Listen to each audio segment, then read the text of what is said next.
समर्थ. स्वामी महाराज म्हणतात, हा माझा संदेश बाळा तू नीट ऐक. हा तुझ्यासाठी महत्त्वाचा ठरणार आहे आणि हा संदेश तुमच्या आयुष्यावर मोठा प्रभाव टाकू शकतो.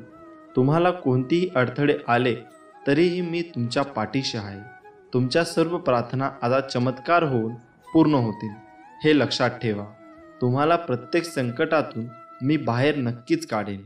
जर तुम्ही स्वामी भक्त असाल तर असाच स्वामींचा संदेश ऐकण्यासाठी आमच्या या व्हिडिओला लाईक करा व आम्हाला सपोर्ट करण्यासाठी चॅनलला सबस्क्राईब करा. आम्ही असेच आपल्यासाठी नवनवीन व्हिडिओ आणत असतो. भाग्यवंत ठराल. श्री स्वामी समर्थ. जय जय स्वामी समर्थ. भिवू नकोस, मी तुझ्या पाठीशी आहे. सदैव प्रामाणिकपणाने आपले कार्य करत राहा. अरे बाळा, उदास असशील तर माझे नाव घे. दुःख असशील तर माझे ध्यान घे. मार्ग भेटत नसेल तर माझे विचार घे. एवढ्याने देखील समाधानी नसशील तर अक्कलकोटाची वाट घे. तुझ्या अंतरात्म्यात आहे मी, तुला हरू देणार नाही. या कलियुगात तुला एकटे देखील सोडणार नाही. जी झुंज तू खेळतो आहे मनाशी, त्यात तुला मार्ग दाखवत राहणार मी. सुखात हवे आहे असा अट्टहास करू नकोस, कारण प्रत्येक परिस्थितीत सुख लपलेलं आहे. जसे दुधात दही लपलेले असते तसे तुझ्या कर्माच्या रवीने घुसळून लपलेले सुख बाहेर येईल. अरे बाळा, काय तुझा आमच्यावर विश्वास नाही? मग एकटा झुरता बसण्यापेक्षा आम्हाला हाक्का मारत नाहीस? मी आहे ना सदैव तुझ्या पाठीशी. सूर्य बोलत नाही, त्याचा प्रकाशच त्याचा परिचय देत असतो. तसेच तुम्ही स्वतःबद्दल काहीही बोलू नका, फक्त उत्तम कर्म करत राहा. यानंतरच लोक तुमचा परिचय सर्व जगाला करून देतील. अडचणीत जीवनात नसतात, मनात असतात. ज्या दिवशी मनावर विजय प्राप्त केला तेव्हा आपोआप अडचणीतून बाहेर पडण्याचा मार्ग सापडतो.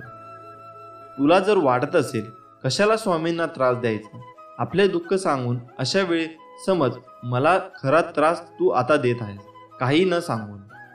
जीवनात कुठलेही वळण आले तरी स्थिर राहा, कारण तुला स्थिर मनात माझे प्रतिबिंब दिसेल. विवेक बुद्धीने विचार करून निर्णय घेतला असेल तर माघार घेऊ नकोस. आपल्या निर्णयावर ठाम राहा आणि घेतलेला निर्णय कृतीत उतरव. कोणी तुझे ऐकत नसल्यास मला सांग. माझ्यातून ते ज्याला ऐकू जायला हवे त्यापर्यंत ते नक्कीच पोहोचेल. नामस्मरण कधी कर्माचा त्याग करायला सांगत नाही. कर्माचा त्याग करून नामस्मरण करण्यास कुठलाही अर्थ नाही. बाळा, मला तुझी काळजी नाही तर तुझ्याविषयी प्रेम आहे. तुला मार्ग दाखवायला सदैव तयार असतो. फक्त एकदा मला हाक मार. तुला भीती वाटत असेल, कुठलाही मार्ग दिसत नसेल तर डोळे बंद करून माझे ध्यान कर. अशाने माझ्याशी संवाद साधशील. वाईट काळात साथ सोडलेल्या लोकांकडे लक्ष देऊ नको, पण ज्यांनी वाईट वेळेत साथ देऊन चांगली वेळ आणून दिली त्यांचे मोल कधी विसरू नको. विचारांवर लक्ष ठेवा, त्यांचे शब्द होतात. शब्दांवर लक्ष ठेवा, ते कृतीत उतरतात. कृतींवर लक्ष ठेवा, त्या कारण निमित्त बनतात. सबबींवर लक्ष ठेवा, त्यातून चरित्र बनते.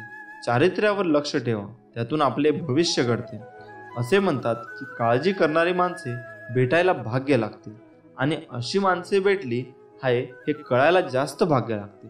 आपला पूर्ण वेळ स्वतःला घडवण्यासाठी खर्च करावा, म्हणजे इतरांना दोष देण्यात आपला वेळ वाया जात नाही आणि इतरांचा दोष पाहायला वेळ मिळणार नाही. नियत कितीही चांगली असू द्या, दुनिया आपल्या देखाव्यावरून आपली किंमत ठरवत असते. आणि आपला देखावा कितीही चांगला असू द्या, परमेश्वर आपली नियत ओळखून फळ देतो. आपण आपले काम नेहमी वाहत्या पाण्यासारखे करत राहिले पाहिजे. त्यात प्रामाणिकपणा असेल तर त्या वाहत्या पाण्यामुळे जो काही वाईटचा कचरा असेल तो आपोआप किनाऱ्याला लागेल. ध्येय साधणे कितीही कठीण असो, जर मनात आत्मविश्वास असेल तर अशक्य काहीच नाही. जे कर्मच करत नाही तेच कायम नशिबाला दोष देत राहतात. त्यांच्याकडे तक्रारीचा कायम ढीग असतो. हातावरील रेषा मध्ये दडलेलं भविष्य पाहू नका. त्याच हाताने प्रामाणिकपणे काम करा आणि स्वामींचे मुखात नाम असू द्या. तुम्हाला कोणत्याही ज्योतिषाकडे जाण्याची गरज भासणार नाही. तू कर्म करत राहा, फळाची अपेक्षा न करता. अरे, कर्म करणे हे तुझे कर्तव्य आहे आणि तुझ्या कर्माला योग्य ते फळ देणे ही माझी जबाबदारी आहे. कोणाचीही सध्याची स्थिती बघून त्याची खिल्ली उडवू नका, कारण काळ इतका सामर्थ्यशाली आहे की तो सामान्य कोळशाला देखील हळूहळू हिरा बनवतो. कधीच कोणाच्या डोळ्यात पाणी येऊ देऊ नका. भलेही हसवता नाही आले तर अश्रूंचे कारण तरी बनू नका. जीवनात वाईट वेळ आली किंवा चांगली कशीही असो, पण चांगल्या वेळेत वाईट काम करू नका, जेणेकरून वाईट वेळेत लोक सोडून जातील. काही वेळा नियती तुम्हाला मुद्दाम अनपेक्षित संकट देते, ते फक्त आपले कोण आहे आणि परके कोण आहे याची ओळख करून देण्यासाठी. वाईट व्यक्ती अनुभव देते आणि चांगली व्यक्ती साथ देते. किती दिवसाचे आयुष्य आहे, आजचे अस्तित्व उद्या नाही, म्हणून जगावे हसून खेळून, कारण ह्या जगात उद्या काय होणार हे कोणालाच माहीत नाही. रानात तण आणि मनात ताण कधीच ठेवू नये. रानातले तण पिकाचा नाश करते आणि मनातला ताण जगण्याचा सर्वनाश करते. स्वामींचे नामस्मरण ताणाचा सर्वनाश करते आणि जीवनाचे सोने करते. समतोल मनासारखे कुठलेही व्रत नाही, समाधानासारखे कुठलेही सुख नाही, लोभासारखा कुठलाही आजार नाही, दयेसारखे कुठलेही पुण्य नाही. श्रीमंतीचा गर्व करू नका, स्वाभिमानाने जगा, मीपणा सोडा, सर्वांशी प्रेमाने वागा, थोरा मोठ्यांचा आदर करा, मन परमेश्वरांच्या चिंतनात गुंतवा. नाशिवंत हा देह सारा उद्या भंगून जाईल. काय कमविले काय जमविले, कधीतरी माती मोल होईल. दोन शब्द प्रेमाचे घेरे सदामुखी, प्रेमाने जग तू जिंक, मन होतील सर्व सुखी. सुखासाठी कोणापुढे हात पसरू नका. उगाच वेळ वाया जाईल त्यापेक्षा दुःखाशी दोन हात करा, चांगली वेळ नक्की येईल. माझा हा निवांत क्षण नसून तुझ्या कर्मावर मी नजर ठेवून आहे.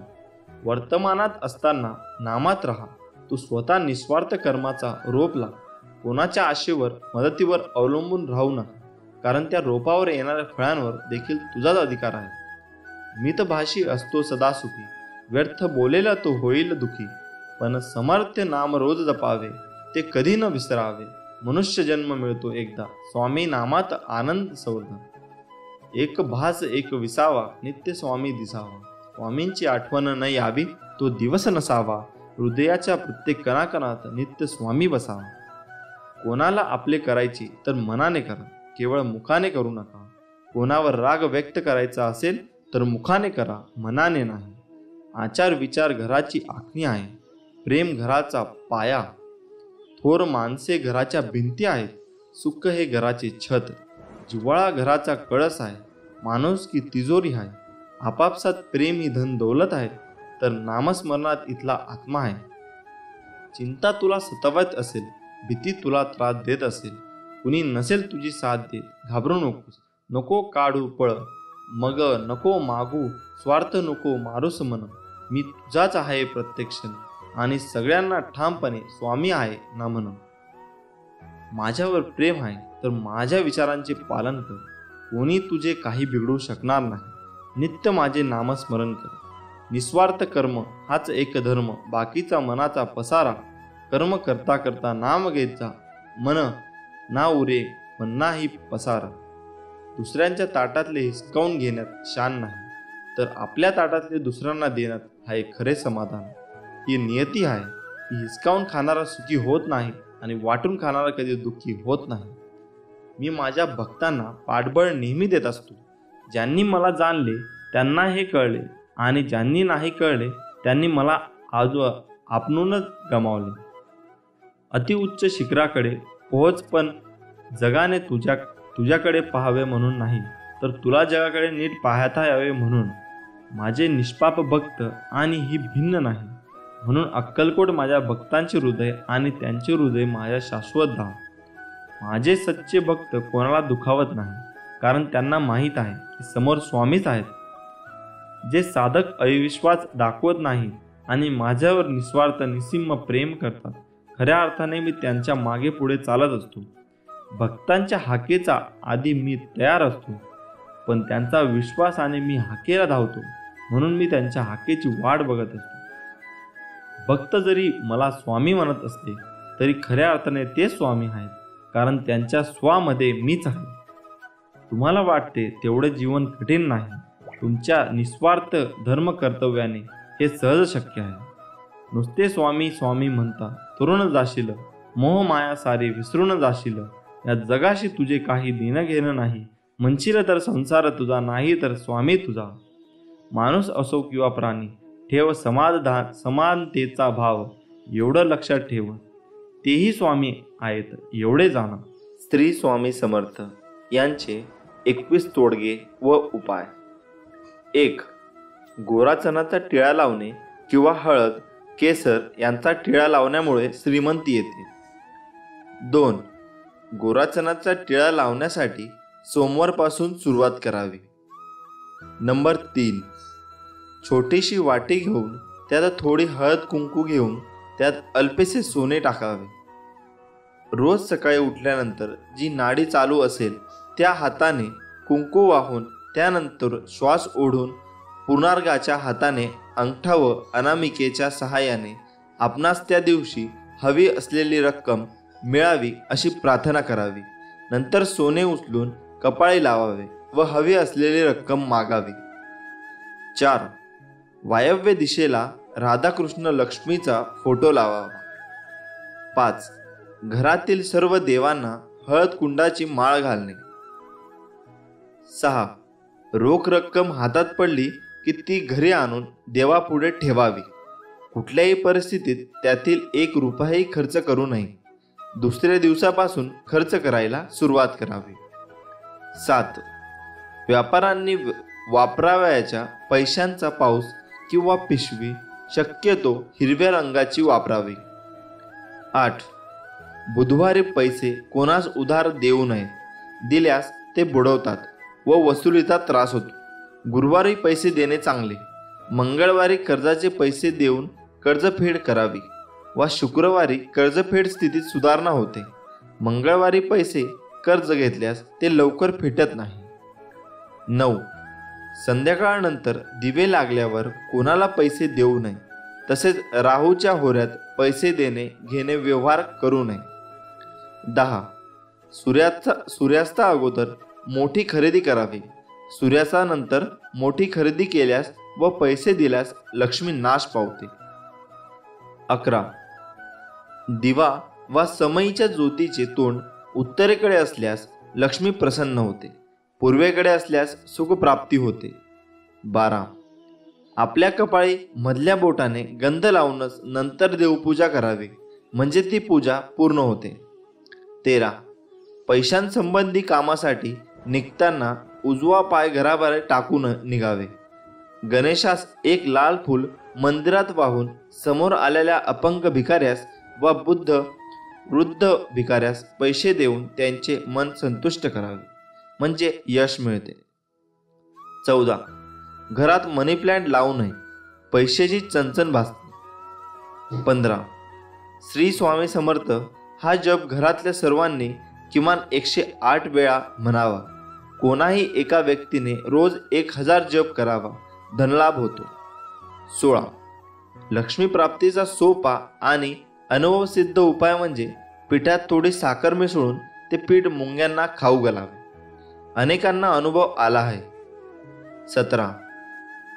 घरातून कामानिमित्त बाहेर पडताना शर्टच्या वरच्या खिशात थोडे तरी पैसे ठेवावेत. मोकळ्या खिशाने कधी घराबाहेर पडू नये. पैसा पैशाकडे जातो हे शाश्वत सत्य आहे. 18. घराच्या व दुकानाच्या दरवाजाला पायांनी स्पर्श करू नये. 19. रोज सकाळी पूजा झाल्यावर घरात शंख न विसरता फुंकावा. घरात वास्तव्यास असलेली अलक्ष्मी, लक्ष्मीची मोठी बहीण अवदसा काढता पाय घेईल आणि लक्ष्मी चिरंतर नांदेल. 20. द्रव्यप्राप्तीसाठी काही प्रभावी मंत्रांचा विनियोगही सांगितला आहे. द्रव्यप्राप्तीसाठी करून देणारा सर्वात प्रभावी मंत्र म्हणजे ओम नमो विष्णवे नमः. जेथे भगवान विष्णू तेथे महाप्रतिवता लक्ष्मी असणारच. या दृष्टीने विष्णू सहस्रनामाचा पाठही फार फलदायी. 21. जो मळकट कपडे घालतो, दात स्वच्छ घासत नाही, जास्त जेवतो, कठोर बोलतो आणि सूर्योदयी अथवा सूर्यास्तासमयी झोपतो, तो साक्षात विष्णू असला तरी लक्ष्मी त्याला सोडून निघून जाईल. हे सर्व आपल्या स्वामींनी आपल्याला सांगितले आहे, त्यामुळे हे तुम्ही पाळावे. श्री स्वामी समर्थ. जय जय स्वामी समर्थ. मित्रांनो, तुम्हालाही रोज 3 ते 5च्या दरम्यान जाग येते, मग हे अवश्य ऐका.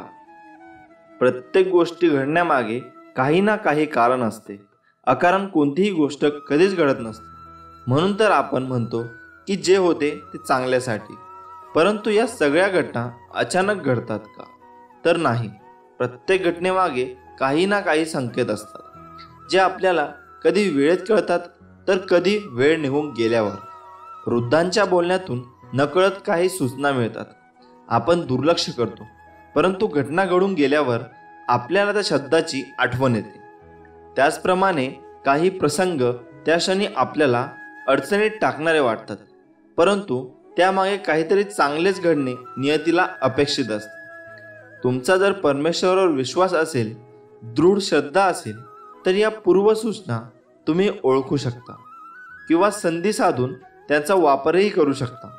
यासाठी काही बाबतीत आपण डोळसपणे विचार केला पाहिजे. प्रत्येक घटनेमागे कारण शोधले पाहिजे, तर अनेक प्रश्नांची आपल्याला उकल होऊ शकते. जसे की रोज पहाटे 3 ते 5च्या दरम्यान जाग येणे, झोपेतून जाग येणे यात कदाचित काही विशेषही नसेलही, परंतु रोज ठराविक वेळेतच जाग येणे, तेही पहाटे, हा ईश्वरी संकेत आहे असे समजावे. पहाटे 3 ते 5 ही वेळ ब्रह्ममुहूर्त म्हणून ओळखली जाते. या वेळेत उठल्यामुळे अनेक फायदे होतात, हे आपण सगळे जाणतो. परंतु अनेकांना ठरूनही या वेळी जाग येत नाही. अलार्म बंद करून ते झोपी जातात. या उलट तुम्हाला त्या वेळेत जाग येत नसेल तर तुम्ही खरोखर नशिबान आहात असे समजा. ब्रह्मदेवाने सृष्टीची निर्मिती या मुहूर्तावर केली होती, म्हणून त्या मुहूर्ताला ब्रह्ममुहूर्त तसेच ईश्वरी मुहूर्त असे म्हणतात. ही वेळ सर्वसाधारण नसून अतिशय प्रभावी असते. प्रभाव कोणावर? तर जी व्यक्ती या वेळेचा सदुपयोग करते त्यावर. या वेळेत शक्ती, बुद्धी, बल, तेज असे आरोग्याशी निगडीत जे घटक हवे ते सगळे प्राप्त होतात. या कालावधीत नभो मंडलातील ग्रहस्थिती आपल्याला प्रगती करता उत्तम असते. वातावरण शुद्ध असते, परिसर शांत असतो. त्यामुळे या कालावधीत जे काही मनाशी ठरवाल ते अवश्य प्राप्त करू शकाल, असा ब्रह्ममुहूर्ताचा महिमा आहे. भगवान श्रीकृष्ण यांनी देखील भगवद्गीतेत अर्जुनाला ब्रह्ममुहूर्तावर उठण्याचे महत्त्व सांगितले आहे.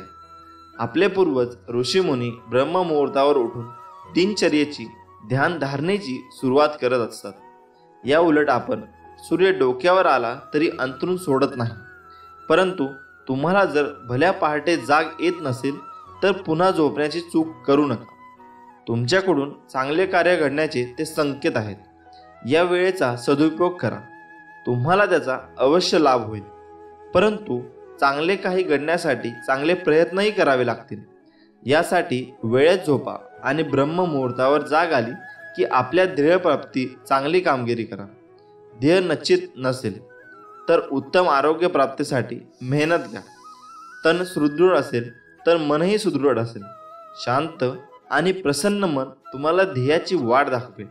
स्वामी म्हणतात, तू तुझ्या कार्याला सुरुवात तर कर, भिवू नकोस, मी तुझ्या पाठीशी आहे. मित्रांनो, काही वस्तू अशा असतात त्यांच्याशी आपले भाग्य, आपले नशीब हे जोडलेले असतात आणि म्हणून अशा वस्तू या आपल्या स्वतःच्या मालकीच्या असतात. त्या वस्तू आपण इतर कोणाशीही शेअर करू नका, इतर कुणालाही देऊ नका.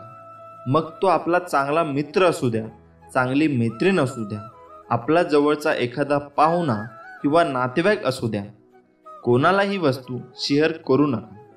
या वस्तू वाटून घेतल्याने, या वस्तू दुसऱ्याला दिल्याने आपण आपलं नशीब, आपले भाग्य आहे दुसऱ्याला देत असतो आणि त्याचा परिणाम म्हणून आपले नशीब मग आपल्याला साथ देत नाही. आपल्या घरामध्ये गरिबी येते, दारिद्र्य येते आणि मग आपण म्हणतो की महालक्ष्मीचा आशीर्वाद आम्हाला मिळत नाही. या वस्तू कोणत्या आहेत ते आज आपण जाणून घेणार आहोत. त्यातील पहिली वस्तू आहे ती महिला वर्गाशी संबंधित आहे. महिला वर्गाने त्यांच्या पायातले जोडवे हे कधीही कुणालाही देऊ नयेत. याचे कारण असे आहे की हे पायातले जोडवे हे सौभाग्याचं लेणं मानलं जाते. महिलांशी संबंधित विवाहित महिला हे त्यांच्या अशा काही वस्तू असतात, असं काही जोडवे झाले किंवा मंगळसूत्र असतील तर या वस्तू विवाहित स्त्रियांनी कधीही कोणाशी शेअर करू नये. ती तुमची जवळची मैत्रीण असल्यास किंवा मग तुमचा एखादा पाहुणा असू देत किंवा जवळचे नातेवाईक असले तरी या वस्तू शेअर केल्याने, दुसऱ्याला दिल्याने तुमच्यामधील आणि तुमच्या पती पत्नीमधील प्रेमाचे दुरावा निर्माण होतो, प्रेम कमी होते आणि मग काही घटना अगदी घटस्फोटापर्यंत जातात. आणि ज्या ठिकाणी पती पत्नीमध्ये प्रेम नसतं अशा घरामध्ये सतत वादविवाद होत राहतात. आणि मग ज्या ठिकाणी वादविवाद असतात तिथे शांती नसते.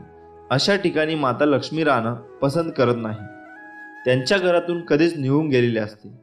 दुसरीची गोष्ट आहे ती म्हणजे अत्यंत महत्त्वाचे आहे की आपल्या घरात लहान लहान मुलं असतील तर बऱ्याचदा असे होते की आपण आपल्या मुलांनी वापरलेले कपडे किंवा जुने असलेले कपडे की जे त्यांना आता फिट बसत नाहीत किंवा त्यांना आता होत नाहीत, असे कपडे ही दान म्हणून गरिबांना दिले जातात. पण लक्षात घ्या की आपलं मूल जोपर्यंत 9 वर्षाचे किंवा 11 वर्षाचे होत नाही तोपर्यंत त्याचे कपडे कोणालाही दान म्हणून देऊ नका. कारण आपल्या मनामध्ये परोपकाराची भावना नक्की असेल, गरिबांना थोडीफार मदत होईल. जर आपल्याला मदत करायची असेल तर आपण या गरिबांसाठी नवीन कपडे घेऊन द्या, काही हरकत नाही. मात्र ज्यावेळी तुम्ही तुमच्या मूल 9 किंवा 11 वर्षापर्यंतचं ज्या मुलाचे कपडे त्यांना दिले तर त्यांचा थेट परिणाम हा तुमच्या मुलाच्या भाग्यावर होत असतो, त्याच्या नशिबावर होत असतो. तुम्ही पाहिले असेल की ज्यावेळी तुम्ही अशा प्रकारे कपडे दान म्हणून देतात, काही दिवसातच तुमचे मूल आजारी पडतात, तुमचे मुले किरकिर करू लागतात, ते नीट राहत नाही. आणि याचं कारण तेच आहे. म्हणून आपल्या मुलाला भाग्याचा खेळ करू नका. तुमच्यासोबतही असे काही घडले असेल तर कमेंट करून नक्की सांगा तुमचे अनुभव. पुढची गोष्ट आहे ती म्हणजे तुम्ही दुसऱ्याला कपडे दान करताना ते कधी तुम्ही 11 वर्षे मोठी मुलं झाल्यावर त्यांच्याविषयी आपण बोलतो असे कपडे दान म्हणून देतात तेव्हा ते कपडे साफ करून स्वच्छ करून धुवून घालायला हवेत. पडलेले फाटलेले कपडे दान म्हणून देऊ नका. या वस्तू पण कधीही कोणालाही दान म्हणून देऊ नयेत. जुन्या चपलासुद्धा देऊ नयेत. आणि त्याचबरोबर गिफ्ट म्हणून नवीन चपला किंवा सँडल आपण अजिबात घेऊ नका व देऊ नका. आपण आपल्या घरामध्ये झाडू वापरतो, तो आपण चुकूनही कोणाला थोड्या वेळेसाठी सुद्धा देऊ नका. शेजारी किंवा इतर लोक असतात की ते आपल्या घरातील झाडू मागतात थोड्या वेळेसाठी, अजिबात देऊ नका. तर झाडू हे लक्ष्मी स्वरूप आहे. झाडूच्या प्रत्येक क्षणात लक्ष्मीचा वास असतो. भारतीय धर्म परंपरेमध्ये बरेच सण उत्सव असे आहेत की त्यात आपण झाडूची पूजा करतो. याचं कारण तेच आहे की या झाडूमध्ये प्रत्यक्ष माता लक्ष्मीचा वास्तव्य असते. जर तुम्हाला झाडू दान द्यायचे असेल तर लक्षात घ्या, आपण मंदिरामध्ये द्यायचा असतो.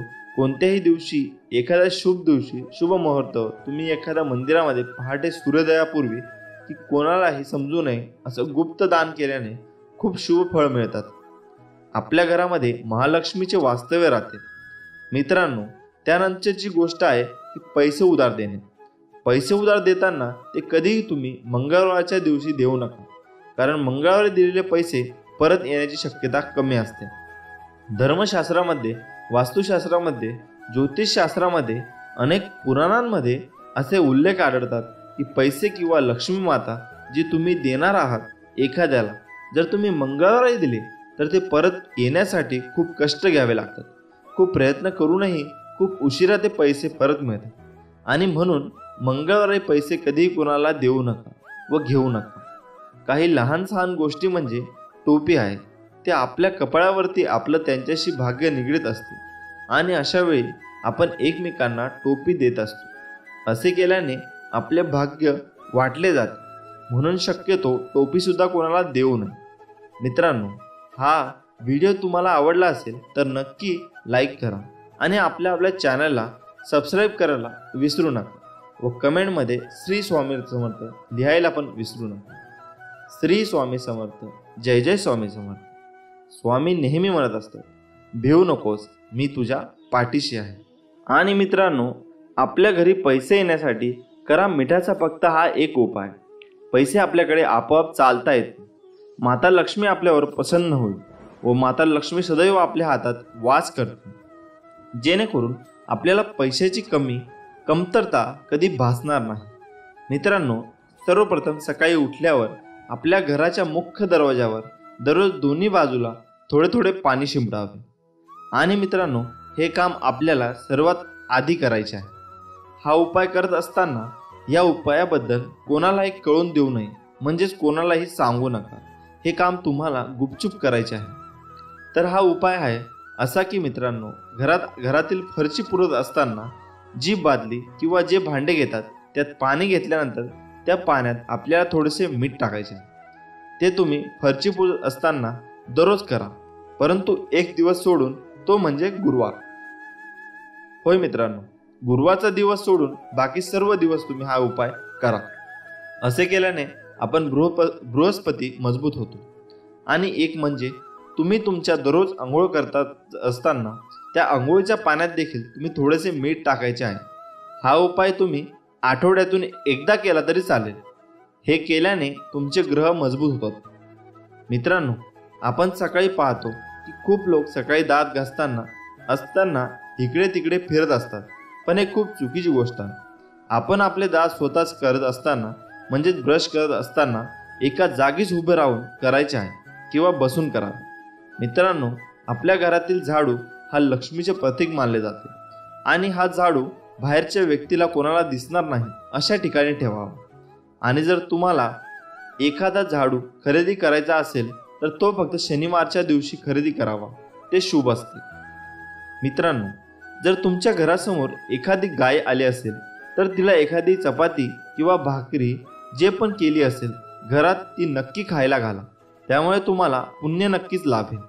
जर तुम्हाला घरात नेहमी भांडण होत असतील किंवा काही वाद होत असतील तर तुम्ही पौर्णिमेच्या दिवशी घरात गोडाची खीर करावी व त्याचा नैवेद्य घरात देवाला दाखवावा व ती खीर घरात सर्वांना खायला द्यावी. त्यामुळे घरातील सर्वांचे वाद मिटतील व घरात पुन्हा नात्यामध्ये गोडवा निर्माण होईल. मित्रांनो, सकाळी उठल्या उठल्या सर्वप्रथम न चुकता सूर्यदेवतेला नमस्कार करावा व दारासमोर एक स्वस्तिक देखील नक्की काढावे. मित्रांनो, हे सगळे उपाय तुमच्या दररोजच्या जीवनात आचरणात आणा आणि तुम्हाला नक्की फरक जाणवेल. तुमच्यावरती नक्की लक्ष्मी माता प्रसन्न होईल व आपल्याला पैशाची कमी कधी भासणार नाही.